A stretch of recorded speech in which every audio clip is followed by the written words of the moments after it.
अल्लाह को किसने बनाया? अल्लाह को किसी ने भी नहीं बनाया। ये क्या सवाल हुआ कि क्रिएटर को अगर किसी दूसरे क्रिएटर ने बनाया हो तो उसको क्रिएटर को कहेंगे, वो खुद क्रिएशन है। तो वो खुद ब खुद आ गया। कहां से? वही मैं कह रहा हूं कि वो उसका एग्जिस्टेंस क्या है? हाँ, नहीं, मैंने पूछा आपसे, आपने कहा वो खुद ब खुद आ गया, कहां से? वही तो मैं आपसे सवाल कर रहा हूं कि वो जो है, अगर आप कह रहे हैं कि उसको किसी ने नहीं बनाया, तो इसका मतलब है कि वो मतलब खुद ब खुद एग्जिस्ट करता है और उसको जो है किसी को मतलब खुद ब खुद है वो।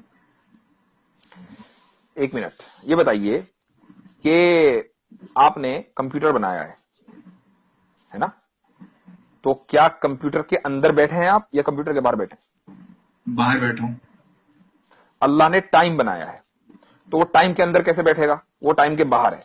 अल्लाह ने स्पेस बनाया है, ये जो पूरा मकान है, पूरा यूनिवर्स है, तो वो यूनिवर्स में क्यों बैठेगा? वो यूनिवर्स के बाहर है। तो जब वो टाइम बनाने के बाद टाइम से बाहर है, तो आप उसको ये नहीं कह सकते कि वो फला टाइम में तो था, उससे पहले नहीं था। ठीक है। जब कंप्यूटर बनाने वाला कंप्यूटर से बाहर है, तो टाइम बनाने वाला टाइम के अंदर कैसे होगा? ठीक है, तो बट उसका भी तो एक टाइम होगा ना, उसका भी तो एक स्पेस होगा जिसमें वो है। ये क्या बात हुई? अभी मैंने आपसे कहा कि जब कंप्यूटर बनाने वाला कंप्यूटर में नहीं है, तो टाइम बनाने वाला टाइम में नहीं है, टाइम से पहले है। और जब उस जो टाइम, आप उसको ये नहीं कह सकते कि भाई इतने मिलियन साल पहले अल्लाह ताला था, उससे पहले नहीं था। क्योंकि जब आप कितने भी पीछे जाएंगे, आप मिलियन बिलियन ट्रिलियन जिलियन चले जाएं, वो टाइम है। उस टाइम को बनाने वाला अल्लाह है। तो जो बनाने वाला है टाइम का, वो कभी टाइम में नहीं होगा, बल्कि टाइम के बाहर होगा। और जो टाइम के बाहर होगा, आप उसको टाइम से जज नहीं कर सकते। इसलिए आप ये नहीं कह सकते कि अल्लाह कब आया, क्योंकि जो कब का सवाल है, ये उसके लिए होगा जो टाइम के अंदर है, ना कि उसके लिए जो टाइम के बाहर है। तो मतलब कुछ ऐसी चीजें हैं जो खुद मतलब हमेशा से रह सकती हैं, वो हमेशा से है, ये आपका कहने का कुछ ऐसी तात्पर्य है? चीज नहीं, सिर्फ अल्लाह। कुछ ऐसी चीज नहीं, सिर्फ अल्लाह, सिर्फ क्रिएटर। मैं अगर उसी तरीके से कहूं कि ये कायनात जो है वो हमेशा से है और इसको किसी ने नहीं बनाया, तो उसमें कितने का फर्क पड़ रहा है?